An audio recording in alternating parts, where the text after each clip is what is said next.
Now, it is almost 45 years since the former Beatle John Lennon, widely regarded as one of the greatest musicians of his generation, was shot to death by a deranged fan outside his New York home.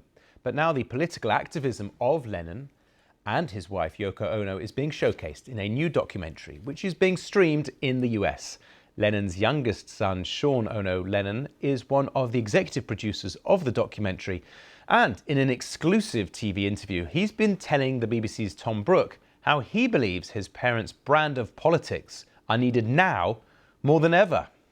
Mother, you had me. John Lennon sang of many things, often of anguish and frequently of love. Once more, just this line. Okay. This new documentary tells of his life and that of his wife Yoko Ono in New York in the early 1970s. It shows their playful side and their forays into political activism. Among the documentary's executive producers is Lennon's youngest son, Sean.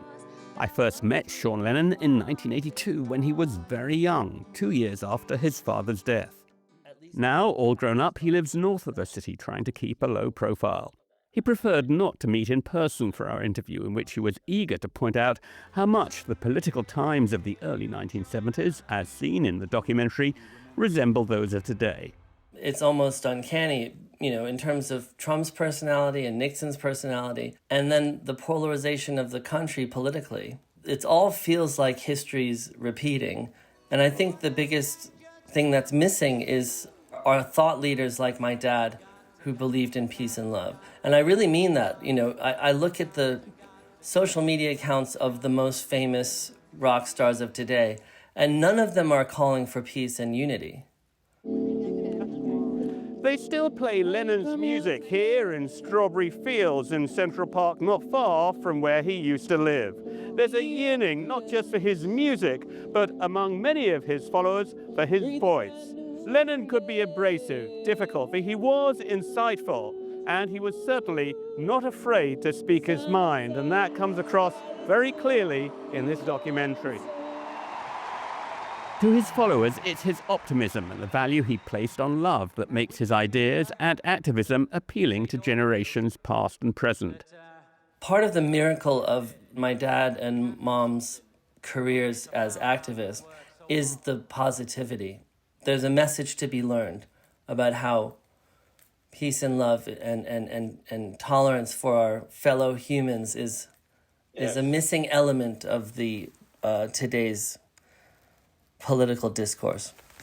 There are people who look at the way in which your parents behave politically, and they come up with the idea that they were somewhat simplistic or naive. I think that to some degree there was a naivety in it, but I don't think they were naive people. And it was a little bit naive, but that was the power of it.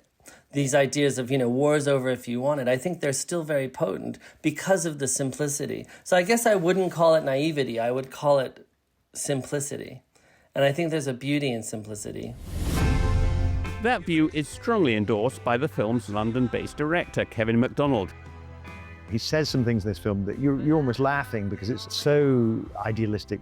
But then I catch myself short and I go, oh, actually, what he's saying is correct, and it's actually rather fantastic. Okay, shall we start? In this documentary, John Lennon is seen lamenting how young people in the early 1970s were apathetic politically. We're going to go on the road, speak to them, sing to them, and do anything to get them alive again. Recent social media musings suggest Lennon would have been supportive of the pivotal role that enthusiastic young people have just played in electing Zohran Mamdani as New York's first Muslim mayor. There is the view that 45 years after his death, Lennon's spirit, as portrayed in this documentary, still lives on in New York and among his many fans around the world. Tom Brooke, BBC News, New York.